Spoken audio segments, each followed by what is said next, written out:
વાત સુરતના કામરેજની, જ્યાં વરસ્યો ધોધમાર વરસાદ. કામરેજનું ડુંગર ચીખલી ગામ જે બેટમાં ફેરવાઈ ચૂક્યું છે. ગામની ચારે બાજુ ખાડીના પાણી ફરી વળ્યા છે. ડુંગર ચીખલી ગામમાં ઘૂંટણસમા પાણી ભરાયા છે. ખાડીના પાણી ગામમાં ફરી વળ્યા છે. જ્યાં જુઓ ત્યાં જળબંબાકારની સ્થિતિ સુરતમાં જોવા મળી રહી છે. કામરેજમાં પણ ધોધમાર વરસાદ વરસ્યો. સુરતમાં કામરેજમાં ધોધમાર વરસાદ વરસતા ડુંગર ચીખલી ગામ બેટમાં ફેરવાઈ ચૂક્યું છે. ગામની ચારે બાજુ પાણી જ પાણી જોવા મળી રહ્યું છે. ખાડીના પાણી ત્યાં ફરી વળ્યા છે. ડુંગર ચીખલી ગામમાં જ્યાં ઘૂંટણસમા પાણી ભરાઈ ચૂક્યા છે. લોકોના ઘરોમાં પણ પાણી ભરાઈ ચૂક્યા છે.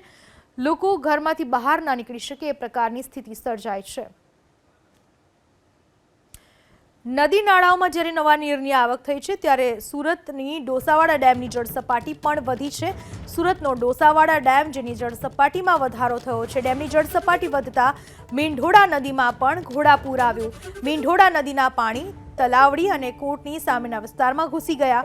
50થી વધુ ઘરોમાં નદીના પાણી ફરી વળ્યા છે. નદીના પાણી ફરી વળતા લોકોની ઘરવખરીને નુકસાન થયું છે. સ્થાનિક પ્રશાસને લોકોને સલામત સ્થળે ખસેડવા માટે કામગીરી શરૂ કરી છે.